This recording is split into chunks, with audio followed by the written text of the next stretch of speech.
What's going on, everybody? This is Brian Turner here. We are here with another season of the No Stress Midwest podcast. Season 3, we've got a Black Excellence season going on. We're having it kicked off with my boy Mabricio, representing footballer. Mabricio, man, how you doing? I'm doing well. Thank you for having me on. Good to see you, Brian. Yeah, bro, I appreciate it. So Mauricio and I met. It was at convention. Well, not even at convention last year, but we joined or I joined the Black Soccer Coaches Advocacy Group.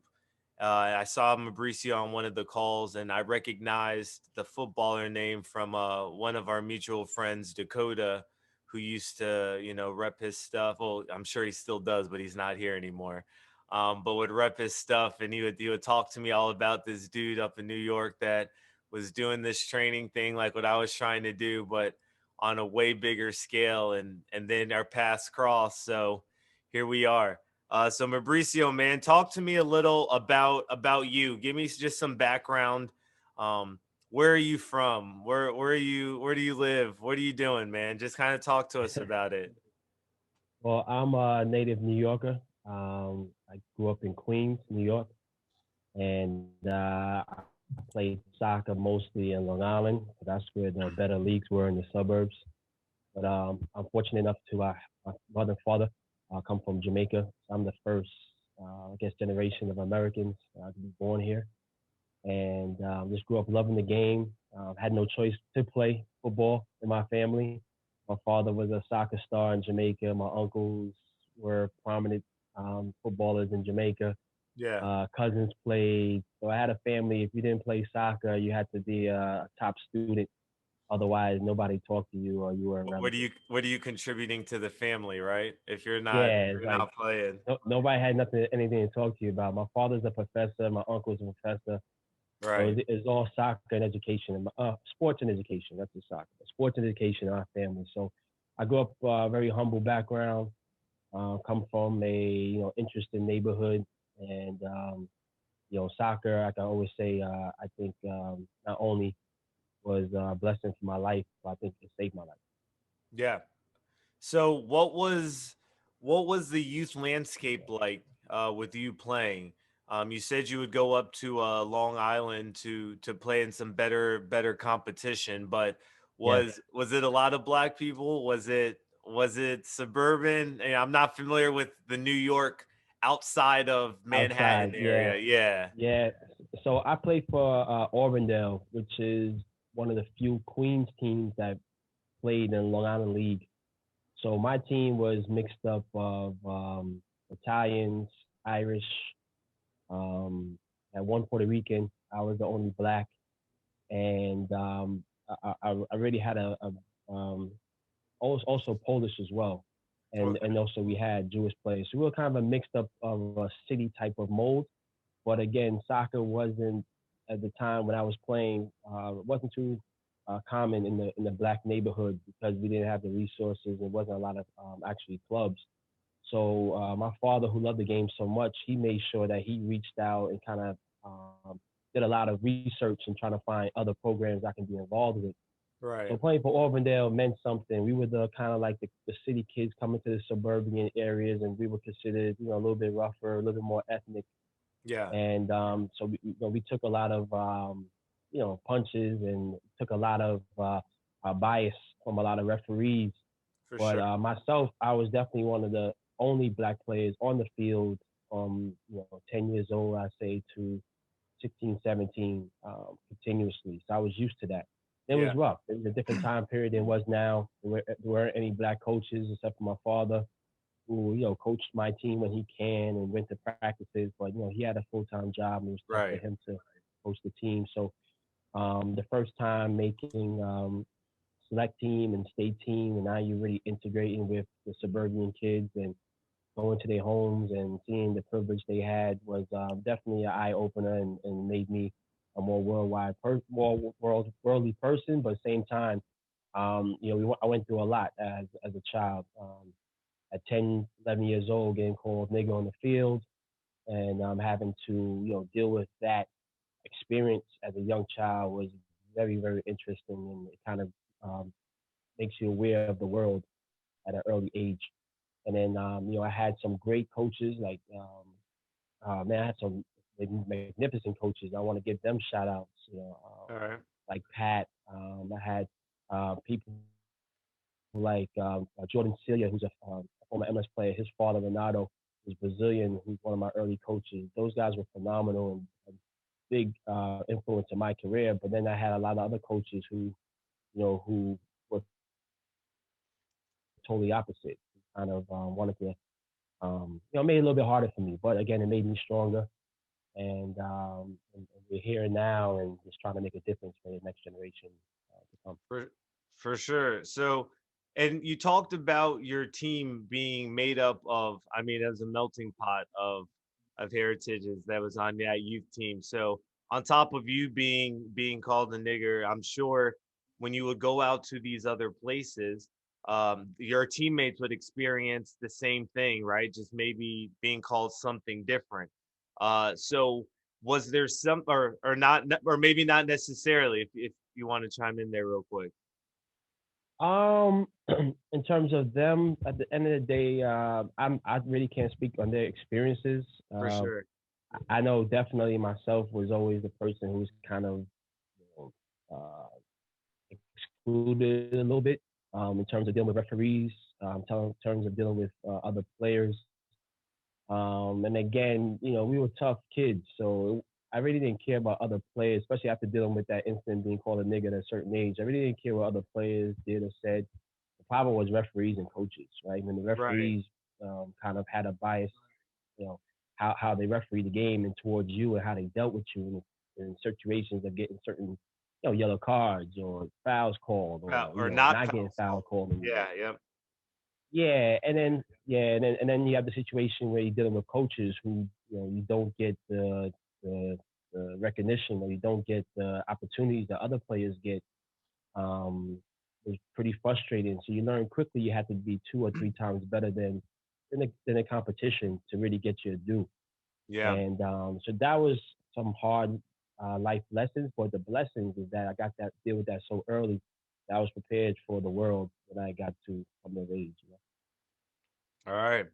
So after Um, but yeah, so after the your youth time, then you went to Virginia, right? You played at ODU, is that correct? yes, So so I earned the full scholarship at ODU and I was able to play there for a year. So how was that experience different or the same from your youth playing, right? You're going to not only a different geographic location, but it's a different demographic as well.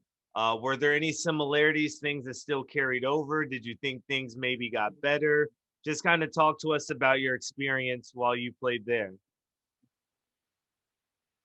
Old Dominion was great. I loved my 4 years. Um, Going to Virginia, which is 8 hours away from New York City, was definitely interesting in playing youth ball and playing on the regional team and playing on the state team and going to the top tournaments around the country. I got a chance to know the landscape of the country, but actually going to school in Virginia and get an opportunity to take those drives to schools and to play for schools in North Carolina and seeing the cotton fields and seeing certain things that myself as a Jamaican American, I wasn't exposed to the Southern culture. Right. I got a chance to get a taste of that, and I love the Southern culture. When I first got to campus in Old Dominion and being a New Yorker, when I'm walking around campus and people are saying to me, "Hello" and "What's up," as a New Yorker, I'm taking it as like they're trying to rob me or trying to Yeah, like yeah, yeah. set Like, set me up. yep, So yep. somebody's saying what's up to me, I'm like, what you mean what's up? What do you mean? Yeah, I'm Yeah. chilling, minding my business. What's up with you? I'm from New York. What's up means we have a problem, Yeah. So it took me a while to adapt to that, but I love the Southern culture, and I'm so happy that it's a part of me. And to this day now, I enjoy talking to strangers and opening doors for people I don't know. When you grow up in New York, you're raised in an environment where it's like an environment that you just have to care about yourself. Hmm. In certain instances, and especially the neighborhood I came from. So it was a great feeling to get that and adapt that into who I am now. And I love it. I love that I'm currently back in New York City. I've been here for quite a while, and to be able to still have those instilled in me, I think makes me a well-rounded person. But in terms of Old Dominion, yeah, it was an eye waking. Obviously, I did purposely choose a school that was a little bit more diverse. Old Dominion is a state school, so Hmm. it was important for me going through so much racism as a child coming up in the U.S. soccer spectrum that I wanted to go to a school that definitely had a diverse social um, aspect and relationship and social society. So I chose that wisely. I had a lot of scholarships coming out of high school. I had a lot of opportunities I was blessed with.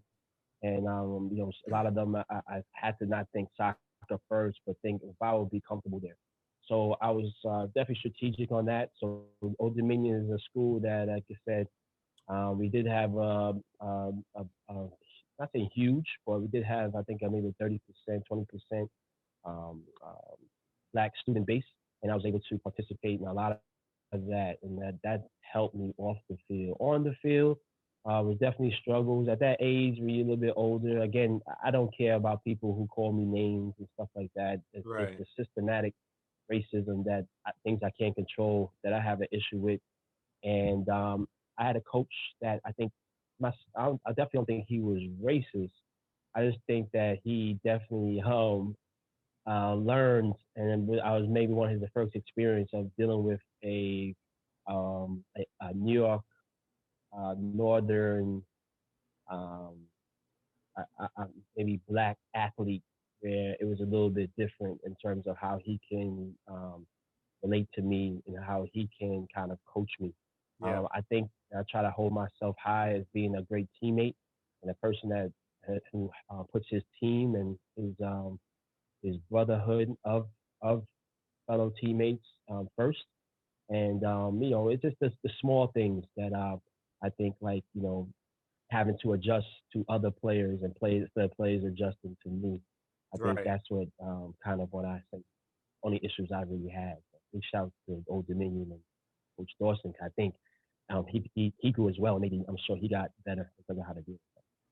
Right. Well, and I thought it was funny you touched on a point early, was that when you get down to North Carolina, the Southern culture and the Southern hospitality it's a real thing. And Yes, I'm, from New Jersey. I went to school in North Carolina at North Carolina A&T, and like you I didn't said, know that. I didn't yeah, know yeah. you went to Um, AC. Oh, nice. yeah. So I'm down there and someone's just like, everyone, hey, hey, hey. And I'm like, yo, what, like, what's up? I mean, do I got something on me, And my Yeah, mom's just like, no, people are just friendly. And I'm like, well, I don't like yeah. people being that friendly. I was I like, I'm come. not used to that. Yeah, I come from a neighborhood. Somebody's being your friend as a stranger. They trying to set you up. Yep. So Yep. I got into a couple altercations on campus, walking around. Somebody saying hello to me and saying what's up. I'm like, what you mean what's up? Right. And I'm taking my Yep. bag off. Like, if you have a problem, so Right. Yep.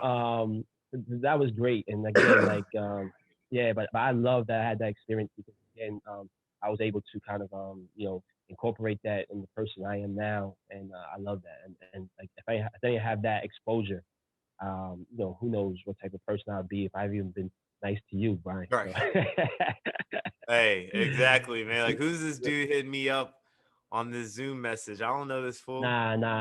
I'm a mentor, man, and I was fortunate enough as a kid growing up having a father who's a teacher, and an uncle who's a teacher, and having those type of influences around me. Always appreciate helping others. Yeah. So that's something that I always enjoyed, and I was coaching from a young age. When I went to high school, I went to a high school where my cousin went previously 4 years before me, or 4 or 5 years, or not even like 6 years before me, and he ended up playing, going to UNC. He was a captain at UNC Chapel Hill with Greg Berhalter and with Eddie Pope. And after he graduated from North Carolina, he played in the A League. And those times, there wasn't big money. There wasn't a lot of opportunities to play professionally.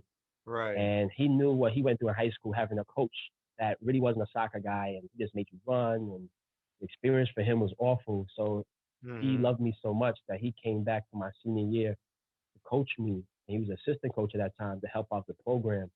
That's what's And when he came back to Long Island, he started his own soccer company, training company, and he used to have me leave practice and go help him, and pay me yeah. small amount of money, but he would throw me into the fire. So I began coaching, and being helping others at a young age. And then in college, we would do clinics as a team, Right. Yep. with the team, and so I was the one who always volunteered for that. So I always had a love. Uh, Okay. And I'm glad you kind of brought that up because that was gonna, transition into my next point. So you get done at ODU, you graduated, degree in marketing, correct? I had a double degree, marketing and history. Marketing and history. That is not a combo I've heard before. Uh, That definitely. what's a little about that? Where is the history? You just a history fan, or were you trying to Well, put them together? no, I came into Old Dominion as a physical therapist Oh, major, and my first year, I got my classes, and I had two labs, or one lab that interfered twice a week with practice. uh-huh. And my coach made it clear, listen, you're here on a soccer scholarship. You're here to play soccer. You better do something about those Yeah, labs and change yeah, yeah, change your yeah. courses. Because I started as a freshman, and it was a situation with a transition in my school in terms of players. So I was we were needed as a freshman. That my coach was like, listen, we don't have the luxury to have you missing practice twice a week, and he said you better quickly change that. So I went into history just because my father was a professor, a teacher, so I could always do that as a backup. Okay. And so I started at that, and then being a college athlete and not being able to work, I was broke, and I needed to make money. So I started throwing parties, and that's what led me to trying to find a passion into marketing. I love And it. so yeah, so that's what I ended up doing both. It it's funny because at A&T there's a party group, and it was started by this dude from New York. And Yeah, I don't know how it came up, but my guess is he was trying to make some money too, and he started doing that. And I know there's money in it, so that's a hustler there. yeah. I was an entrepreneur my whole life, man. Yep. I was a DJ in high school. I sold always sold something. I See, always was so so find a way to kind of you hosted the party, you DJ'd the party. Were you the MC at the party? Did you bring the food as I well? couldn't DJ. Nah. I couldn't DJ in college because I didn't have the time to actually give time to the craft, being a full Okay. time athlete. So DJing started in high school. I had a whole crew, but and then again in high school I played basketball in the varsity. I played baseball. Right. I was a three-sport athlete. I was Yep. always active, but when you start playing soccer on a high level, it came harder and harder. And I never forget in high school, I got my junior year, I got invited to the national team pool in Cocoa Beach, Florida. So I was a starting point guard for my high school basketball team, and I had to miss maybe like two preseason games because I had to go to Cocoa Beach Yeah. to for the national pool camp. And I brought the letter into my coach, and I was like, "Listen, this is the situation." He said to me, he said, "Well, we need a point guard, so you have to make a decision.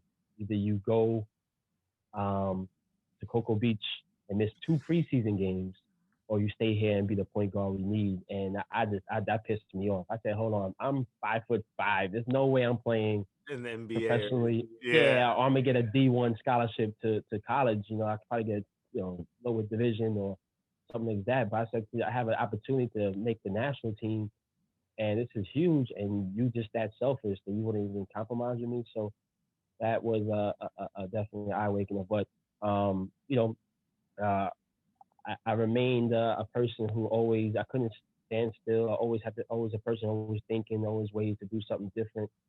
And I guess with sports helped me be a leader. Are you a student that's struggling a little bit with the hybrid and virtual learning and looking to get just a little more help academically?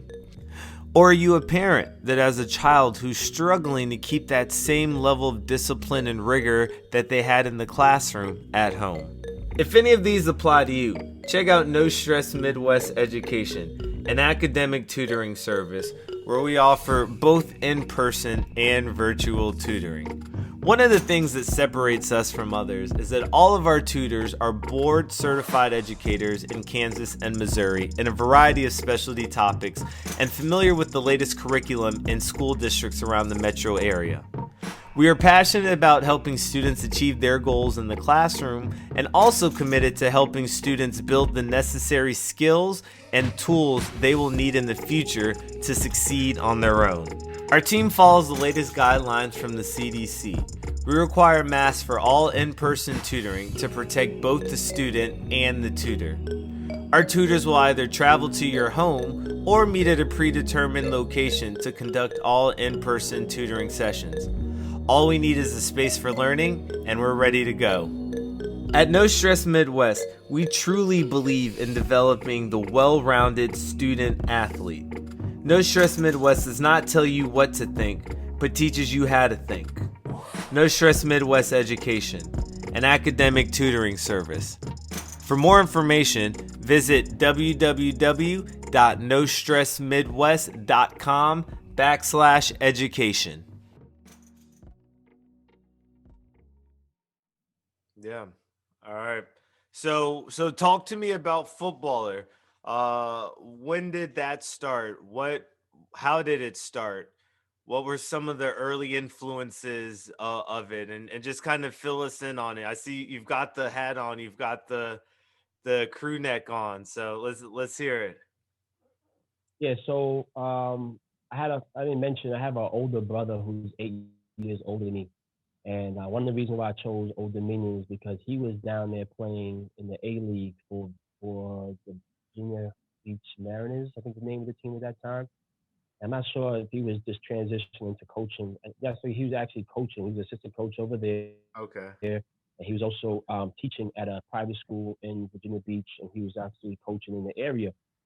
So I chose Old Dominion because I got a chance to be around him as well as go to a school that I can play full time and stuff like that. So we started doing camps on our own on the side and on summertime. And one summer we built up to 200 kids. We had like 4 weeks.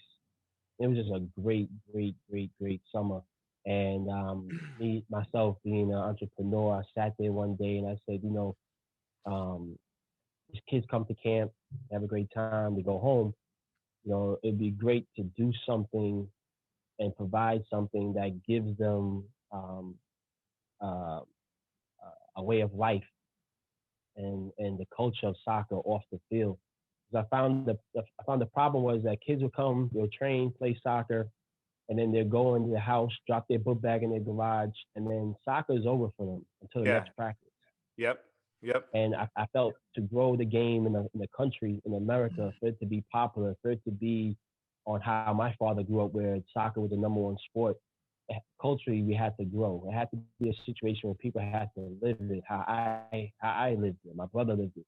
Mm-hmm. So us being people who were you know active in the community, I felt I felt I was a leader and somebody who was pretty popular on campus and stuff like that. I often would wear soccer jerseys and wear different type of apparel to go along with my Jordans, to go along Yeah. with my other clothing. And I just wanted something who I was. This is how I dressed from high school. I will incorporate the culture of what the average team is wearing with soccer gear.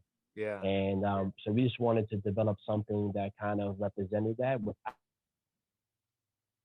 having, it say soccer. We wanted something that would be that people can wear when I go on a date with a young lady, or if I go hang out with my boys, I'm wearing jeans. I want to wear something that represent who I was, which is a footballer.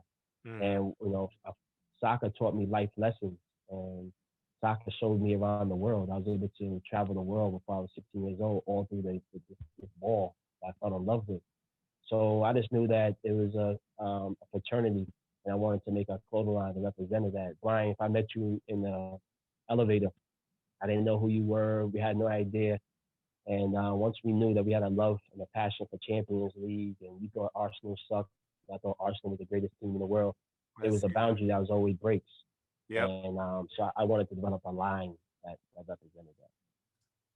I love That's it. how. One day, I was like, listen, I want to do this, and I was fortunate enough to come. I grew up in Jamaica, Queens, and I had some great mentors. I saw Damon John on Fubu, Uh-huh. who was also on Shark Tank. I watched him work at Red Lobster and start his clothing line by selling his Fubu brand out of a garbage bag in between serving tables. And I also had another friend, rest in peace, Dennis Chang, who also started a clothing company. And I had those guys who I was inspired by, and I realized that I had a niche, and I wanted to figure that out. So I studied them. I went to their offices. I went to their convention, sat in the booth, and then I eventually started my own line and brought my brother in as my partner. And now we're 10 plus years, you know, still kicking That's and awesome. enjoying and growing. Definitely. That's awesome. And I've gotten bought some stuff from you. I've got one of your like hooded long sleeve tees. I don't know what exactly they're called. I've got a tee and a training shirt. And Like, even wearing it around here, you just know that people see it and it catches their eyes. So if you're a football fan, a soccer fan, if you know nothing about me, like you said, but you see that, you're like, hey, all right, that guy, what he at least knows something about the game, right? Um, yeah, yeah. and then you can gauge how much they know. Yeah, Um, it took me 8 months working on that logo. I wanted to, having a marketing background and studying the fashion business. I realized that having a logo goes a long way rather than the name. hmm If you look at any famous name, Nike, Adidas, Gucci, what do they really? It's really what's behind the brand, you know. And I took the hard route. Like I called it footballer instead of soccer or something else yeah, because um, being a footballer is who I always wanted to be. Being a footballer was somebody who, in Jamaica and around the world, except for America, when somebody says you're a footballer, it means something. Such as like in America, when somebody says you're a big time basketball player, you're a baller in basketball, it yeah. means something. It means you're respected. It means that you've earned certain credentials. So we wanted to make something that was a stamp, that logo that represented that. So it took me 8 months to put that logo together and keep on working on it and working on it, adjusting until I felt it was right. And then we launched. I rock with it. If you could you either tilt your head down or take the hat off so people can get a little look at that logo? I think it's dope. De- I think it's Definitely, dope. man. And check out footballer.com. That's FUTBOL and R is for real.com. All right. So footballer. So it's football with a R at the end. So And I'll be sure when I post this video, I'll add a tagline with the website there for you as well. Um, definitely appreciate that. yeah. So all right. So you've got footballer going on it, and that's how I first kind of knew you or met you. Um, but then you started the crack podcast. Hmm. So if you guys wonder why Mabricio is so smooth with talking on here, it's because he does his own podcast. So this is nothing for him. He's No, just it's because I'm from New York City. That's what. So you started this podcast with two of your friends, Gucci Onewu and Demarcus Beasley. So just kind of talk to me about how that came about. How did you become friends with two U.S. national team legends? Is the crack after where did that name come from? And then also I've seen you guys on like Bleacher Report as far as some of your quotes. I think you did an interview with it was maybe Chris Matthews or have you done Weston McKennie maybe? And it was someone you did in the Bleacher Report featured some quotes about We had a couple. We did a the couple. City in the My Roof bad. that got picked up. We did with the wonderful couple of I'm sorry, Ali Krieger and what's her wife's name? Ali Krieger. Allie I'm Harris. having a blank. Allie Who? Harris. Is it Allie Harris? Yeah. Yeah. I'm nervous because I'm on your show, brother. So forgive me, Ali, and getting the name. And we also did Wesley Matthews, who plays for Lakers now. So, again, we started the Crack Podcast because we have a 20-year friendship with Marcus Beasley, Gucci, and Gable. They met each other playing with the national team and going to residency together at U17. And myself, I played against them when they were the U20s. I was playing with a team down in Miami, Florida, a Haitian team that was in a competition called Copa Latina, and we played a game against them. And I kicked the hell out of Demarcus Beasley. He just bounced right up and ran past me. And that was the first time I met those guys. And then Yeah. we became friends just through mutual. I was always a person like, besides me myself playing and coaching and doing footballer, I'm a guy who traveled a lot and, I was out there, but I think I really got a chance to know Beasley first because I knew his brother and was close with his brother as Beasley became up and was coming up through the ranks of the U.S. national team. One of my close friends, Corey Gibbs, who's an agent at the Wasserman Group, Weston McKinney's agent. He's my boy Richards from Bayern Munich's agent. I mean, Corey's one of the top agents right now. But Corey and I, who was also Jamaican, we were friends from high school. And Corey was playing on the U20 national team with DeMarcus Beasley. And that's how the kind of synergy started. And then at that time, I was running a club, nightclub in South Beach called the Okay. Crave on 13th and Washington. So these guys, when they would come home from off their break, they would come hang out with me in South Beach, Yeah. and that's how like the real love and the friendship started. Just very genuine, nothing forced, and it took years. From again, we know each other for 15 years. Those guys know each other for 20 years.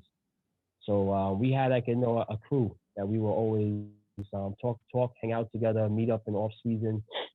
They always supported me in football and anything else I did. I supported them and all the stuff they did. So we all developed a brotherhood.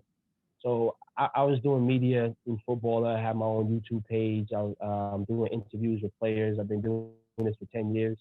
And uh, last, not this past summer, 2019, summer 2019, I really started to work on trying to develop a podcast. And initially, it was seven of us. It was Oh, jeez. Gucci Yewu, DeMarcus Beasley, Corey Gibbs, Edson Buttle, Ryan Mathis, who's another agent, and my boy Rob, who's a soccer coach down in South Florida. And there was seven of us, and we were just testing it out. Yeah. Again, my vision was when we get together and we talk our crap about soccer. I felt it was funny, it was entertaining, it was informative because I think all of us have our experiences and our niche that we can, that has a lot of value. But seven people on one show, it was just too much talking, not enough time, and it became quite Yes. difficult. And then the Yes. most hardest part, Brian, as you know, is scheduling. So, Yes. so I Seven got people frustrated schedule. because I Right. was really the person who was bringing everybody together, and it was really my passion. And then I was getting everybody interested. But then when I would say, "Listen, we're gonna do Tuesday at 2 o'clock," and Tuesday at 2 o'clock come, only four people would get on. So I got pissed off Yeah. eventually. After might have did like 5 or 6 shows, and it was all just test runs. I was just recording for myself and for ourselves and listening to it, changing Mm-hmm. things around. We were all learning. So I got pissed off, and I was like, man, I'm not dealing with these guys no more. I'm just gonna do it myself and keep on doing what I was doing for years. Right. And one day, Gooch called me. He's like, man, let's do a show with me, you, and Beats. He's like, Right. get Beats to do it, and let's do it. And I called Beats. I was like, listen, the time is now. Me, you, and Gooch do it. And he said, do it. So I had to tell the rest of the guys, listen, this is what we're doing. No Yeah. offense. And just form the synergy and put it together. So it's definitely something that again it's a great situation because it's really just us and our conversation you would have with nobody listening or watching. and Right. we wanted to develop something that was genuine. We wanted to develop something that was that we really wanted to come from a perspective of not only three black players, but three Americans who travel the world and can talk about the game in a world matter. Not only do they play, my two co-hosts play in World Cups, but they also spent so much time in Europe, and their career was really developed in Europe. Right. So we thought that was a little bit different than what everybody else was doing. And for me, honestly, I didn't have any other show or any other commentator to look at and say, listen, I think they talk for me or they speak for me. So we thought we had something different, and we thought we had a lane that was needed in the Yeah. soccer spectrum. Well, and I mean, I think it's this is the business thing in both of us, right? You find a problem and then you create a solution. Are you ready to take your game to the next level? Trust the process and sign up for No Stress Midwest training today at www.nostressmidwest.com/training. No Stress Midwest primarily offers training for soccer players on the individual, group, and team settings of all ages and skill sets. Our training is customized for the player, and our goal in doing that is to continue to grow the love of the game, build a personal desire to want to develop, and create the chance and choice for the player to play at the next level. We have developed a unique solution here at No Stress Midwest Training, showing our clients that you can have fun while still getting better. By creating a unique training environment customized to the player, we feel that not only are we able to get the most out of the individual by creating a no stress environment, but we are also teaching them fundamentals that they can carry off the field and apply in their everyday life. Visit our website at www.nostressmidwest.com/training and sign up for your first session today.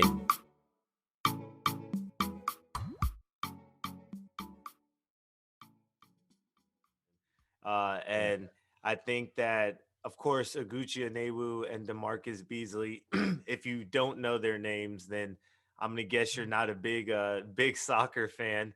But like you said, the two people that played in the World Cup both played in Europe, so their experiences alone, right, is great. But then I think when you have you throw you in there as well, and you bring in a different aspect, one from the business side of it, but from being here in the U.S., having a Jamaican father, right? Having just a different background, right? You And the one all that get didn't to, make it, huh?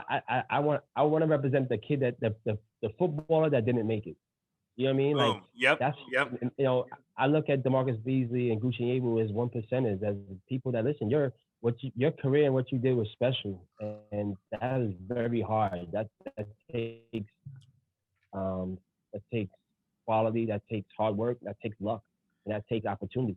And Yep. I think that we all can't. It's not always good to hear from that perspective. It's good to hear from the guy who didn't make it, the guy who had to kind of a different route, had to go to college, had to drive to 10 different tryouts, had to play in a lower division, Right. and I think that kind of makes us kind of a little bit well rounded. And also another reason for me personally that I wanted to do this with my two brothers is that I don't think they get the respect and the notoriety they need to get and what they did for U.S. soccer. I just don't think they get that, and that pisses me off at times as well. Yeah. Well, I mean, dude, Demarcus Beasley might have like been playing in the MLS as long as I've been alive. I'll be honest with you. His name is a staple in the league.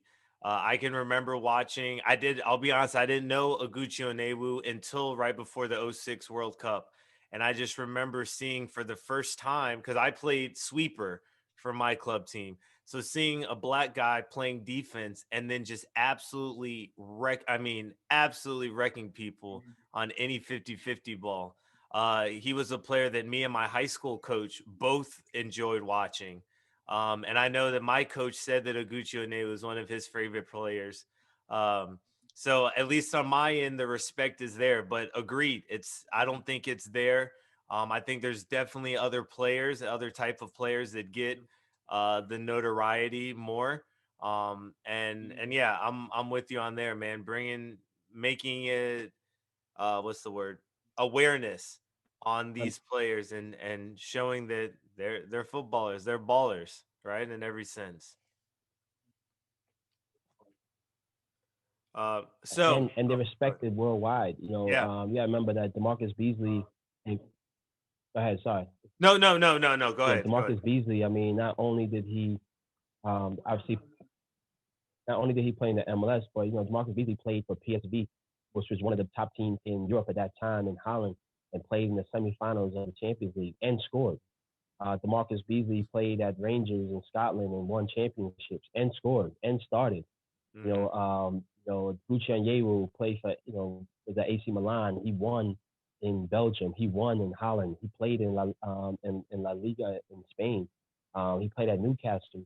I mean, these are things that we only dreamed of experiencing as kids coming up.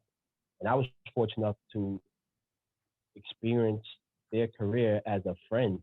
You know what I Right. mean? And that Right. helped me coaching wise because I know what these are guys I'm speaking to every day, and I know what they're going through. I know what the hardships. So even though I wasn't there, I felt like I was there. I Right. felt like they were playing for us and they were representing us. But these guys, you can't say Landon Donovan and don't say Demarcus Beasley. I don't Mm-hmm. understand how Mm-hmm.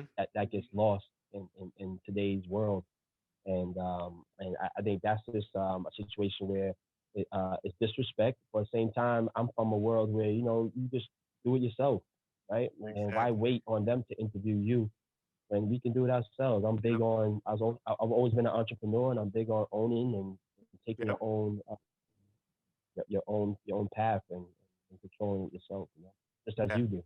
Yep, and that's why I think we do get along so well because I mean our mindsets are very similar. You've been doing it a lot longer than me. So for me, trust me, I'm watching all the stuff that you're doing now, seeing how can I get a jump start on the next thing. So you Definitely. spoke about mentorship, man. You've been nothing but a mentor to me. I've been able to shoot you a text just randomly, hey, let me pick your brain on something real quick. Next day, we have an hour long conversation about, talking about MLS and NWSL and, the being in the same club, all of that. So, no, man, you talk the talk, but you walk the walk as well. So, much appreciated on my end. Now, Definitely. now, we're getting ready to wrap things up a bit, but I just want to know you've been around the game for a long time, right? So you've been playing since you were a child. How do you feel the racial landscape in the game has changed, or do you think it's kind of stayed stagnant? Do you see organizations? Do you see clubs? Do you see leagues? Are they doing enough? Are they only doing it when it's good for them? Are they only doing it when something happens for them to jump on the train and say, "Look, we care about black people now," and then in 6 months, right, it's all empty promises. Just what's your view on that? How do you think things are? Well, I'm 40 years old. Well, actually, I'm older than 40, but I stopped counting at 40. And having a brother 8 years older than me, I got a chance to see this U.S. soccer landscape for a long time. And yes, it has changed and gotten better. Um, where now you have coaches like yourself. Where I was growing up, we didn't have those opportunities to have black coaches in those powerful roles as people like yourself. But in saying that, America had no choice, right? They realized to compete on a world level, they had to tap into the best athletes, no matter if they're black, Spanish, or white. Right. Um, is U.S. soccer doing enough? No. Is the landscape in soccer, U.S. soccer, have a long way to go? Yes. But is it better? Is it getting there? Yeah. It's just a crawl, but you know, I am positive that it will continue to get better. I'm positive that the talent will start to get on an even scale, especially with the academy and not paid for play. As we know, U.S. soccer was definitely a money sport. Where if you Yep. had money, it was better opportunities for you. Yep. Um, but we have a long way to go. I think that now that we're getting coaches or we're getting players. I can't say coaches because right now we only have one black coach in the MLS, and we don't have a black a head coach on the U.S. soccer staff as a whole, and as well as the board members in the U.S. soccer and the board members in the MLS and the ownership groups are not as diverse as they need to be. Yeah. But I think that we have to keep on fighting, we have to keep on progressing, we have to keep on educating because at the end of the day, it's only ignorance that really um, keeps us divided, and ignorance that spreads racism and spreads prejudice. So I think we have to keep on pushing, and we have to have voices that keep on making it known and relevant. And we're in a tough time as a country, and I think that as soccer, as sports, we have to find ways to keep the politics out of it and try to be a little bit more humane. And I think myself, with footballer, we have a campaign called End Racism that we've started since 2014, and this is something that we're very passionate of because of the things that we have gone through and seen, and we believe in, and we think that through sports and through the love of the game, that maybe we can kind of help fight and end racism. Because racism can't stop; it has to end, it has to finish. But it's a tough battle, and and it's going to take people like yourself to make a difference, to keep on speaking and keep on mentoring the next generation of kids, and not to be scared to talk about it and discuss it because it's a two-way Right. street, it's a two-way discussion. Right. Right. But we have a lot of work to do, Brian, and but we have to stay positive, and we have to be, we have to be smart enough to keep on pushing and to keep on hoping that they can be changed. And my hope is for the youth. I can't change somebody who 40 years has been Right. Right. experiencing or feeling a certain way, but my goal and my hope is to make a difference into the younger generation and how they come up. Yep. And that's one thing that's so important as coaches, and the power we have is we influence the next generation. So I make sure I constantly am speaking on the social and the current issues that are going on when I'm around them. So we can have an open dialogue, right? I'm a black coach, and I coach, I say majority, but I think it's like 99 percent of the kids I coach are white. So Hmm. I want to make sure that they can understand that what they're seeing on TV or what they're not seeing on TV over certain things, let them hear both sides of the story, right? Because when you only hear things that agree or people that agree with you, or you only hear one side of it, then your truth becomes altered. And Yeah. then we have people that are in positions of power with an altered sense of truth, and we have what we've been having. Um, but yeah, so before we oh, did you want to say something real quick? No, I All agree right. with you, and I think I think that to learn about a different culture, we have to kind of have some type of experience, All and right. TV that shouldn't teach you about cultures and traveling the world and grow up in New York City. I get a chance to find out about every culture: Italian, um, Latino, Dominican, Puerto Rican, African.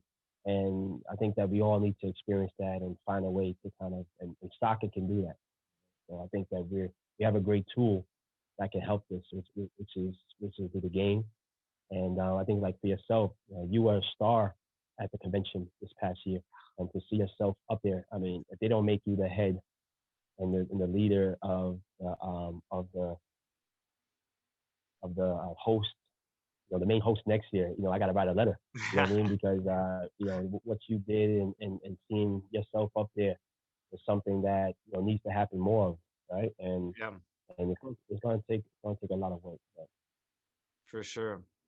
All right, man. Well, before we wrap things up, I want to give a shout out to our this season's podcast sponsor, AGY, A Greater You. Um, AGY Performance Training. If you're a soccer player in the Kansas City area, elite or pre-elite, you've got next level goals of playing. AGY Performance Training should be on your radar. Over a dozen of MLS, NWSL, and USL pros that trust AGY to get them ready for the grind that is professional soccer. Make sure you find them on Instagram at a.g.y or AGY Performance Training. All right, so Mabricio, man, we've touched on a lot of different topics. We've touched on a lot of things. Um, is there anything that we did not get to speak about that you would like to Football. that What you like about football? What's your concept of the game? Even though I'm a entrepreneur, businessman, I'm still a coach at hand, and I don't coach teams. I train, Yeah. and I train kids. But what's your thoughts on the game? Not just racially, but as on the field and on the ball. What's your thoughts? Where are we? Uh, Uh it's I can't say that we've gotten better in a sense of just getting better with time, right? Oh, just if we keep doing the same thing, we're gonna eventually find little tweaks that we can get better in. But when I played, I was the only black kid on a all white team, right? I was bullied, I'd say bullied, but I didn't like let it get to me because it's just words, right? But by my own team, by opposing teams, we would go. I remember we went up, played this team called the Bronx Reggae Boys. Drove up to New York, obviously all black, and we got our ass kicked. I mean, I have never been beat so bad.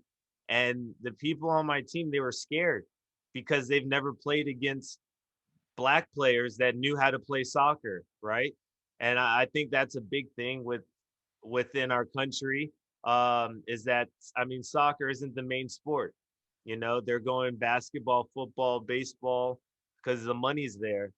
So when we got to play a team of, I mean, dude, of black players that, dude, they were some of the best players I've ever played against. I sucked. I was like, there's no way I'd make this team. Um, so that was back in 2006, 2005. And now being on the flip side of it, I've even heard things within my team of them saying, certain things, not necessarily racist things, but things where I can tell, like, all right, I see where this thought process is going, and that's not okay. Um, so it's been, I say, difficult to watch, but at the same time, and I this is where we're so similar. It's, I can either sit there and complain about it, or I can just find a way to overcome it, right? And I think getting into the position that I'm in, um is big because I get to affect the kids. I get to affect change, and hear what they're thinking, hear what they're watching on Instagram, right? Social media is so big now, which I'm glad it wasn't a thing when we were both growing up. Um, but you can see what they're immediately thinking, what they're immediately doing. So I think that just makes uh, the job as a coach maybe a little easier or more difficult because you have that much access. Um, but I'm just committed to, like, why I started coaching is to be the coach that I wish I had when I was a player. So I'm like, how can I be the coolest freaking person that I know, and that's kind of where it goes out to. And I'm fortunate enough where I feel like I know the game, where I don't have to lie or be like, pretend like I'm trying to keep up with you or DeMarcus or Gooch. No, I know the game. So now it's just being me and being sincere and not conforming to someone or something because of what they say. Like, no, I'm here. I got my ears pierced. I got bleached hair.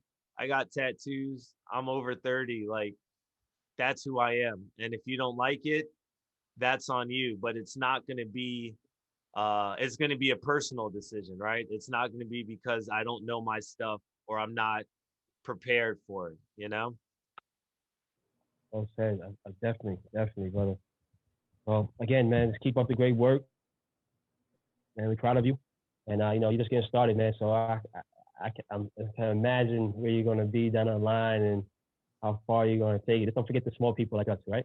Oh, bro, I'm gonna make sure that you're involved. I hope to be a guest one day on your podcast when I get to that point.